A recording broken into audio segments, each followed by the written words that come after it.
Today is Monday, August 4th, 2025, and I'm back already. I'm back so soon. I think one of my main goals this year is to really get after it with all of my forms of content in terms of actually consistently posting podcasts. One of my huge, huge goals is to grow on YouTube because I think from the time that I was like 10, I really wanted to be a YouTuber. And I just kept telling myself I couldn't do it and I couldn't do it. And I think even now, I just saw that we hit 27.1 thousand subscribers, which is insane to me. Like that number is insane. And I just like if you showed little me that, I think she would cry. And then I think she would think it's like Photoshop or something. Like I would not believe you. And isn't that the meaning of life? Just doing things that your younger self wouldn't believe, wouldn't fathom that you could be doing. And that's like I'm going to the Shakira concert tomorrow because I got invited. Like that's crazy to me. That is crazy. I got free tickets. I was the plus one to an event and I got free tickets and we're very grateful and very lucky. But that's crazy. That's crazy to me. So if you're gonna be at Shakira, I'm also gonna be at Shakira. Shakira, Shakira. Maybe. We'll see. I feel like when I woke up this morning, I really wanted to be introverted. And then I kept thinking about a concert and how overwhelming a concert would be. Wait, is it today? I need to check. I need to check when this concert is because it's either today or tomorrow. Maybe today. When I woke up this morning, I really wanted to be introverted. And then I was like, like I'm not a big crowds person. Like I love being around people. I love talking to people. I love dancing. I love having fun. But I don't drink. I don't like smoke or anything. So I feel like I can have a lot of fun sober, but when I'm around people that might be doing like a bunch of other stuff, I feel like at that point I'm just babysitting and I don't love that feeling. Like if everybody's having fun, great, but if suddenly like you have to be taking care of five people, you're not having fun anymore, you're babysitting. And I don't mind it. Like if it's my friends, like I'm like, yeah, like I'm happy to take care of you. But when it's like strangers, you're like, what's going on? Where are your friends, my guy, my dude? But you know what I mean? Like I feel like everybody has that experience in college. And I think that I feel this way because in college, I remember I would have to clean like other people's throw up just because they would not clean after themselves. And that just really put me off of like drinking and I don't know, like getting drunk or because I was like, this is so like it was annoying to me and I wasn't even doing it. So anyways, anyways, all that to say, I was having this conversation with my brother the other day about sort of being the CEO of your own life and being in control of your own life.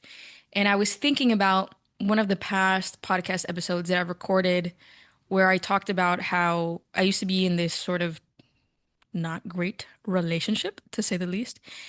And instead of ending things with that person, I felt like I stayed because I almost wanted somebody else. I almost wanted him to make the decision to break up just so that I wouldn't feel bad about it. And now I feel like I've gotten to that place where I feel very in control of my life, of what I'm doing, who I'm doing it with, what I want to do, whether it's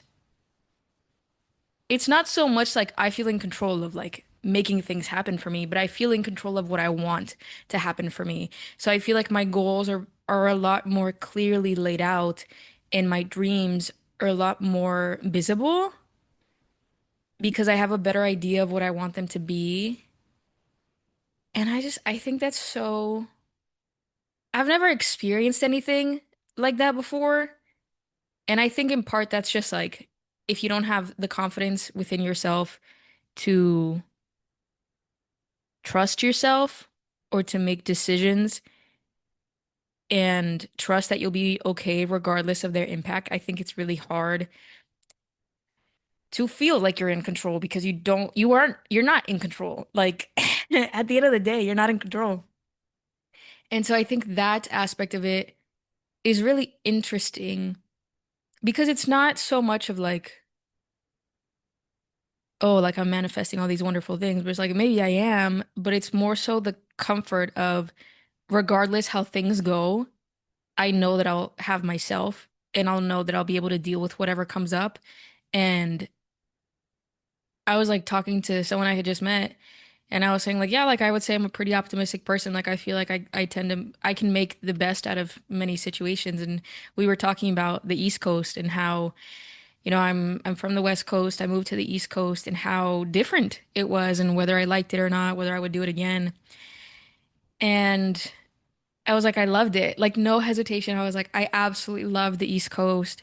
I love the snow, which is something that I think if you had asked me when I first was going to the East Coast, I probably would have said it to say it and maybe not felt fully confident in that decision just because I was like, this is so new. Like, what if I hate it? But I think now, just looking back at so many different places where I've been and grown. Like one of the questions that we were talking about in the Q&A at the book signing at the Grove was about imposter syndrome and about how I felt leaving. And I said the story, which maybe I've said this in a podcast, but I feel like I want to say it again. I said the story of how when I had my Yale interview, I was 17 and I was a senior in high school, of course, and I had scheduled it for sort of my hometown coffee shop. And I got there and I was a little bit late, which I was like, that's not good. Like, I'm usually a pretty, usually for like school things or for like school things. What was I trying to say? School or work things. Like, I would say I'm very punctual. But for this, I think there was traffic or I don't know. I don't know. For some reason that day, I was a little bit late. And it ended up being okay because the interviewer was still with somebody else. Like, she was still interviewing somebody else. Excuse me. And I saw who she was talking with, and it was another student. And then afterwards, it was my turn. And I remember so vividly that my interviewer asked me, like, oh, how do you feel about leaving? Like, it's a really big step for you.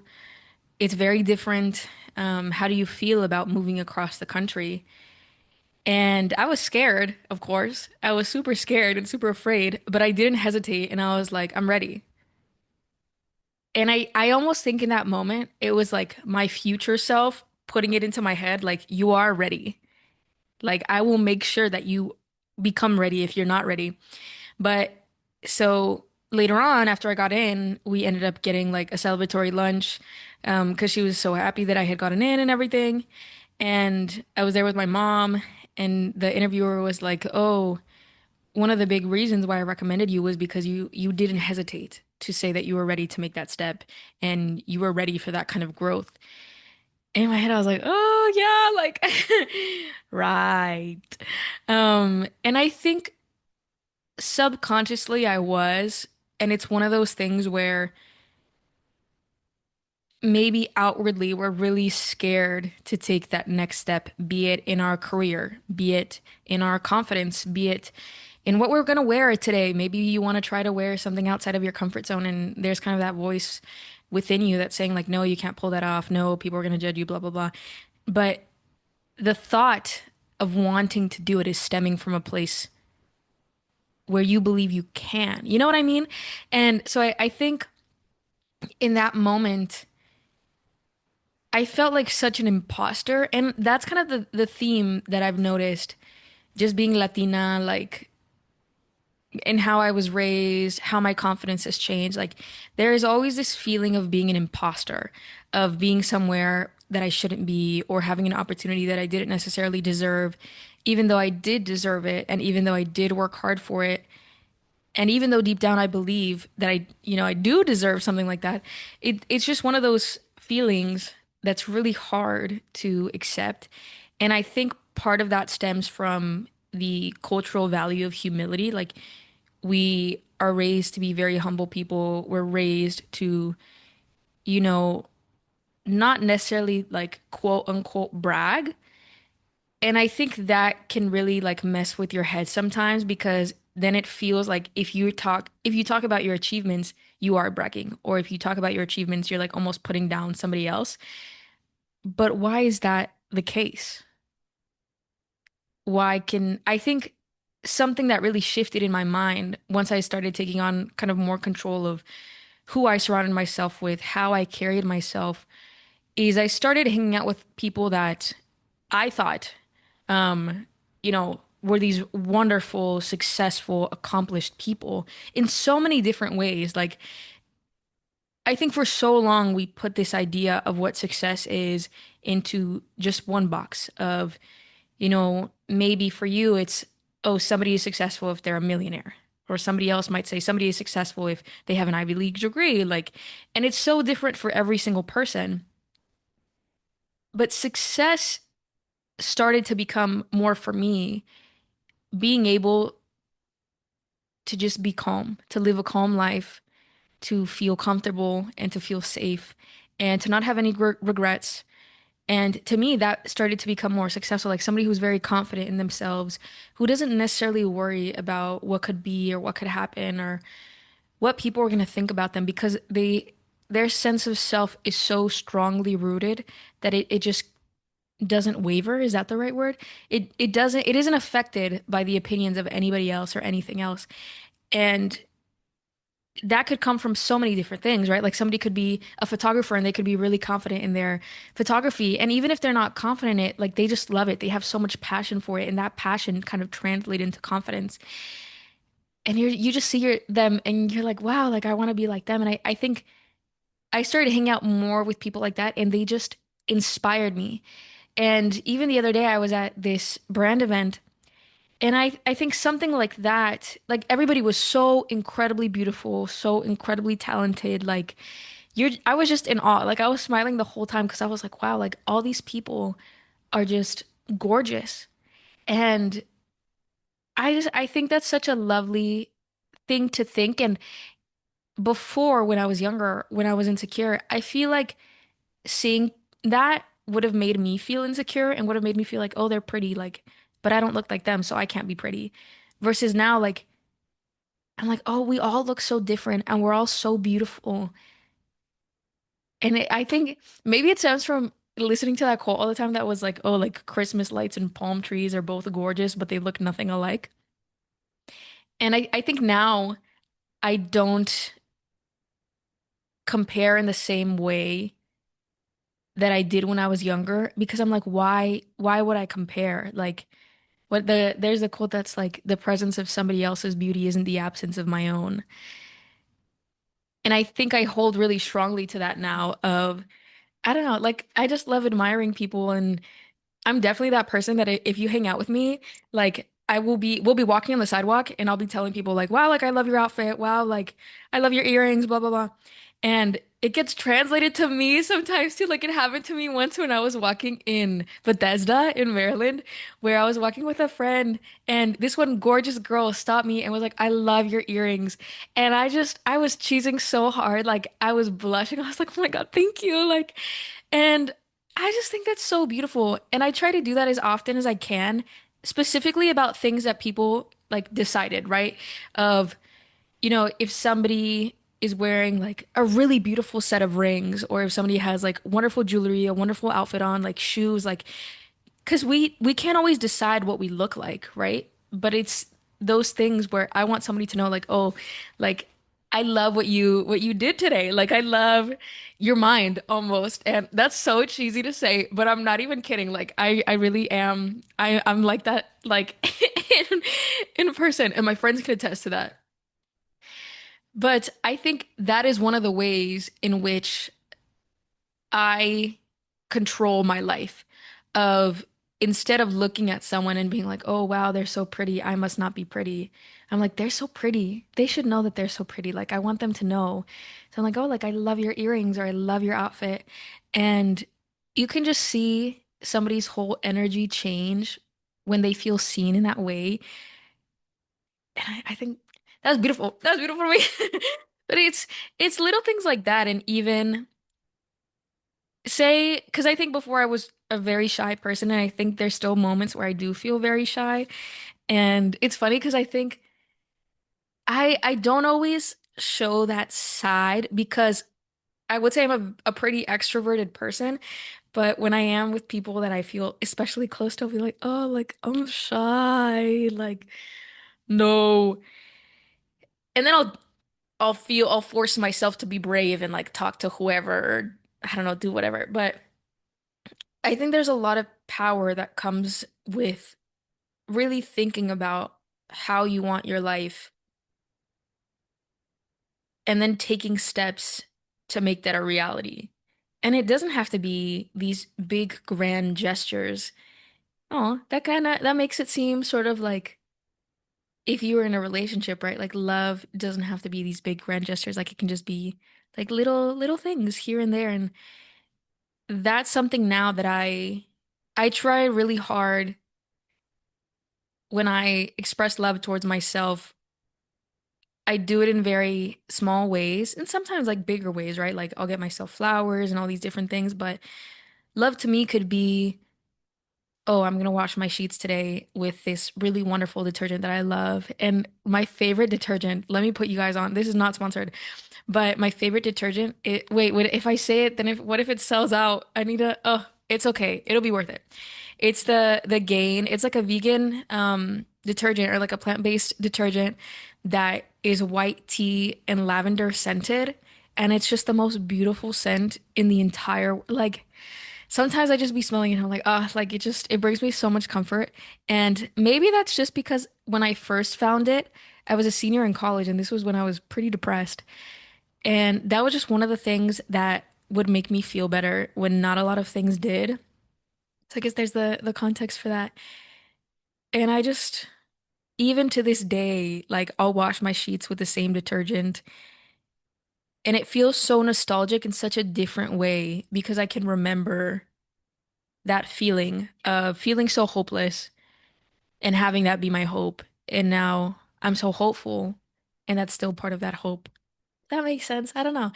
And just like little things like that, or even like dressing up in my house, knowing that I won't see anyone, and doing my makeup, knowing that I won't see anyone, and little things like that kind of pushed me towards who I became.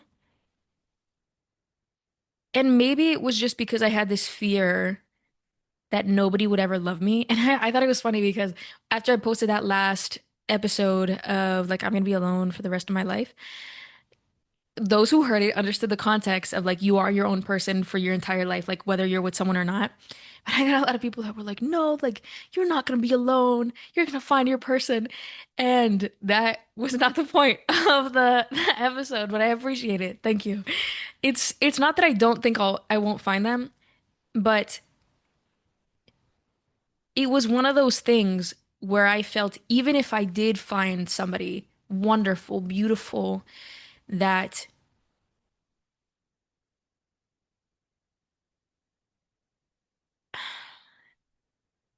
I was afraid that they would not be able to love me in the way that I needed to be loved.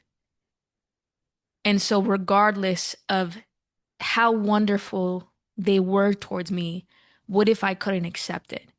Or what if I self-sabotaged it? And I've seen that happens so often, not only with people that like I have maybe dated, but people that my friends have dated, even me myself, like how I've kind of sabotaged things because I'm like, no, like I don't deserve that. And that's not even just relationships, like that's just in general life. Like there have been so many opportunities. I was just talking to a friend about this actually, of how I once got this email for this really wonderful opportunity, and I automatically assumed it was spam. Because I was like, no, like there's no way that would happen for me, or there's no way, that's real. And later on, I learned that it was real. And then I hadn't responded to it. But it's things like that where if you are not in a place where you have taken a moment, taken a step back, really expressed not just pride, but admiration and understanding towards yourself and towards maybe the way that you've behaved in the past. Because nobody's perfect, right? Like nobody, I'm not gonna sit here and be like, oh yeah, like I do everything right all the freaking time. Like love, I don't think is believing you are perfect and thinking everything you do is great. Love, I think, is recognizing that you are very imperfect, that you will make mistakes, that things will not go as planned, and that you will still be your person at the end of the day. And you will still be worthy of love. You will still be someone that matters. And that in itself leaves this really beautiful space for growth because if you believe that you're perfect, if you believe everything is perfect, nothing could ever be better. So you automatically just shut down that idea of there's room for improvement because there's no room for improvement. At that point, you're so, the room is so full of how perfect you think you are that there's no room for anything. And I didn't ever want to feel that way. But I almost, because I didn't want to feel that way, I almost took it to the extreme where the room was just empty and I felt like I was nothing.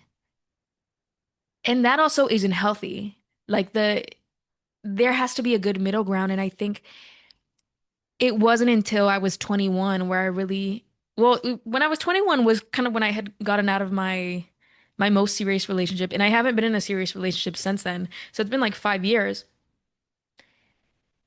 And I think I would, before when I said that, I would feel a little sad, like, damn, like it's been 5 years and nobody's wanted me. But it's not that because I recognize now that it's me being not just picky, but me also recognizing I don't want the same things that I wanted when I was 21. I don't want to be with the same people that I wanted to be with when I was 21 or 22 or 23 because I am not that person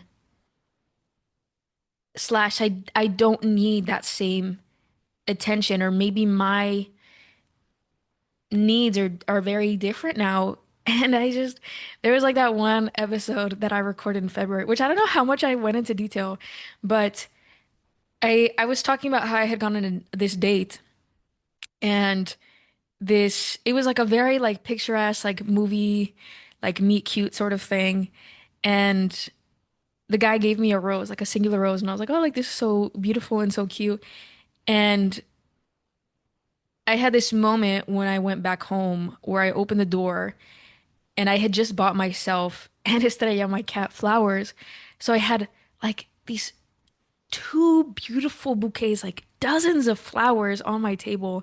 And I came in holding this just one singular rose that this man had given me. And I still appreciated it, but it felt very symbolic of, oh, now maybe I have changed with what what's the best way to say it? Like it's not like, oh, like the things that worked on me before, like don't work on me now, but it's one of those things that if I'm used to nothing, if I'm used to feeling like nothing, any little crumb, any minuscule of attention that somebody gives me is going to be a great something. But because I've gotten to that point where I don't feel like nothing, I feel like something even if nobody is around. I feel that I am funny even if nobody hears my jokes because I laugh at them myself. I feel that I'm fun to be around because I'll sing and I'll dance with my cat. And even if nobody hears me, even if nobody dances with me, like I'm still having fun. I feel that I am creative whether nobody sees my work. I feel that I am motivated and I feel that I am disciplined because of the way that I carry myself and the way that I do my work and that I want to do my work. And it's all of these different things that whether somebody knows about it or not, it doesn't matter anymore because it's something that I value within myself and I respect within myself. And because of that, I now expect somebody else that I want to be in a partnership with to also meet me at that same point. Excuse me. And I'm like choking on my saliva here. Um, but like I said, it felt very symbolic. And I've had many moments since then of just like first dates that have only been first dates. Like I'll go on one date and that's it. Versus before I'd be like, no, like let's give it some more time. But you can tell a lot about a person based on how not only they treat you, but how they treat others and how they treat the environment around them. And to give you an example, something that I've always done, sort of like secretly, when I was in high school. And I got reminded of this the other day when I was in high school. Like anytime I saw any sort of trash like around the school campus, like I would just pick it up and throw it away because I was like, no, like this is a school for all of us. Like I want to make sure that it's like clean and everything. And I also would think about how I knew the janitors and how I knew like the janitors' kids and how unfair it is just because somebody was lazy and didn't want to throw something away, that now there's more work for these wonderful people that are just trying to do their job. So I would try really hard to help in any way that I could. And I did that the other day because I saw that there was like a bunch of trash that was left over. And I was like, you know what? I'd have time. Like, I'm just gonna go and like break these boxes down and like throw them away. And I was helping a friend move into their apartment the other day. And I was like breaking all the boxes down and we were sort of talking about how there's different friends for sort of different things and we have different needs at different moments and it's really hard to express the ways in which we need help if we're so used to not receiving that help from anybody, especially if we're used to not receiving that help from our friends slash the people that we're closest to.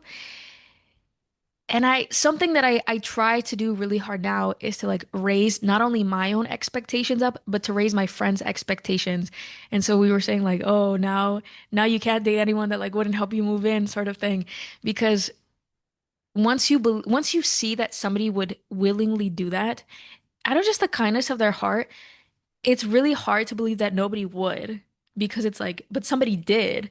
And so I that makes all the difference. And so if right now you're hearing this and you've been feeling lonely and you're like, oh, like I really want to be in a relationship, I almost challenge you to look at the current relationships, non-romantic, that exist in your life, be it with your family, be it with your friends, and see how you're showing up for them and maybe how they're showing up for you in ways that you might not even recognize because so often when we get into this idea of how do you say it in English? When we're so stubborn with this idea of the only way that we can be loved is if we are romantically loved, we miss out on so many other great, beautiful things that are happening around us, and so many great, beautiful ways that we ourselves can show up for others because we're like, no, like I can't do this because I don't have a boyfriend, because I don't have a girlfriend, because I don't have a partner. And you can show up in that way for your friends, for your family, for so many different things, like for strangers, even just like complimenting someone, buying someone a coffee, like paying it forward somehow. And it's one of those things that I don't know, maybe I'm just like severely optimistic. And I'm like, oh, like I feel like the world would be a much better place if we all just like helped each other and were kind to each other. And it's sad that that's not the case. But if I can decide how my day will go, I will decide to be that person that holds a door open for someone, that, helps a friend, that takes the time to edit somebody's essays or review something. You know what I mean? It's just one of those things that we can actively make that choice to be that person for someone else, even if nobody is necessarily being that person for us. Because I guarantee you that once you start showing up in that way, you will also be able to recognize how many times people have been there for you that you may not have even noticed. Because it can be so quiet sometimes, the way that people express love. And I think that's also very beautiful. Like, oh, right now I'm just looking at Estrella, and Estrella is just like so calmly sleeping, and his eyes kind of just keep opening and like closing, and he has both of his legs like stuck out of his bed. And I'm like, oh, how beautiful that he just trusts me so much that he can just like sleep and relax. And Estrella used to live on the street in Mexico, and now, he lives in this beautiful place. I hope he thinks that's more, I feel like it's more his house than mine. But it's, yeah, and there's so many ways to view love and to be loved. And sometimes we do have to take that sort of initiative of, instead of looking for it, of like, oh, like I'm looking for a partner, I'm looking for this external source of validation. We have to very mindfully see the ways in which good things present in our lives because they're there. They're always there.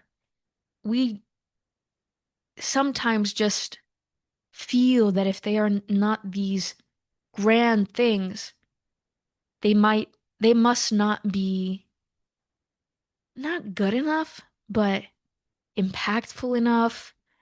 They must not be meant. Whether somebody opens a door for you, like, oh, like they're just being nice, or whether somebody compliments you, oh, they're just being nice. Whether a friend, goes and picks you up, oh, they're just being nice. Like, just because these things are small, one, they might not be small to the person that's doing it. Like, there have been so many times where I feel so anxious and where I feel so scared to compliment someone, and I'm just like, just do it anyway. Like, it'll be okay. Because just I get shy. Like, I'll be anxious and I'll be shy, and I'm like, no, like, I don't want to be like talking like, and I'll just be like, no, it's okay, like I want this person to know. And it's always, most of the time it's worth it. Sometimes people just ignore me and I'm like, damn, like I'm sorry. But it's just because they are quote unquote small doesn't mean that they are not meaningful. And so maybe for this week, like I feel like just try to see how many beautiful things exist that we may not always be aware of. And sometimes it's like, you toast your bread and the bread is perfectly toasted and the butter melts just exactly right. Or you find that you have all the ingredients to make your favorite chocolate chip cookie. I say that because I'm probably gonna make chocolate chip cookies today. Or you go to the gym and it's empty. Like there's so many things that's just like, ah, like, or you go to the gym and your gym crushes. I don't know. Like, I would say find the things that sometimes we try so hard to look for that we miss when they're right in front of us. Like, when you lose something and you're looking for it everywhere and you're like, I don't see it. I need it right now. And then as soon as you sort of let go the idea or you believe like, oh, it's lost, that's when you find it in the most obvious place. So, something to think about. Something to think about. Thank you so much for listening to this episode. I'm probably gonna go make myself a matcha now and take my sweet time making my matcha. I made a strawberry syrup. I've been really into cooking and baking and making all these wonderful things, and that's something that brings me a lot of joy. So I recommend, highly recommend if you like cooking and baking. I haven't been reading as much. I think I want to start reading again. I'm listening to the Audible for A Great Big Beautiful Life. I mentioned that in the last episode. Been listening to a lot of audiobooks so that I can multitask. So I'll be sort of cooking, or baking, and then I'll just like put my Alexa. I don't want it to turn. I'll put um Audible on, and then I'll just be listening to an audiobook while I multitask or while I clean, and it's very nice, and I love it. What's that song? Like, I think I like this little life. But yeah, sometimes there's more beauty than we think there is. And how poetic, huh? All right. If you like this episode, share it, leave a comment. If you don't follow me on YouTube, I help me reach my goal, bro, because I feel like I want to bake a little cake. And then they give the plaques and everything. That's crazy. Like, yeah, I mean, very thankful for everything, but yeah, I feel like YouTube is just the one thing that I'm most afraid of for some reason. And so me trying to post on there is sort of me also trying to challenge myself to grow. So I think that's why like I talk about it a lot, but obviously everything that has happened, I didn't expect would ever happen. And it's wonderful to see the ways that I've sort of pushed myself to help make my own dreams come true, even though I maybe didn't believe that they would. But yeah. And same with my book. I saw that some of you have been going into bookstores and buying AMOR. Oh my gosh, you need to tag me in those pictures. And if you have read it, would highly, highly, highly love it. And thank you and be very grateful for you if you leave a review on Amazon because that actually helps it get recommended to new audiences. And I'm gonna also try to do some newsletters this week. And I've been posting a ton on Instagram and TikTok, just a bunch of different excerpts of the book. So if you're still waiting on it, if you bought it on Romantica Shop, we have just been delayed with shipping because we were waiting for a new shipment of books to come to us. A bunch of them have been sent out today. And excuse me, if you're still waiting for them, we just are waiting to get more books, and we'll get that to you as soon as possible. But thank you so much for listening, and I hope you have a wonderful, wonderful week. Let me know if I should post more podcasts. Let me know what you want to listen to. And yeah, let's see how many beautiful things exist out in our lives this week. All right. Love you. Thank you. Bye.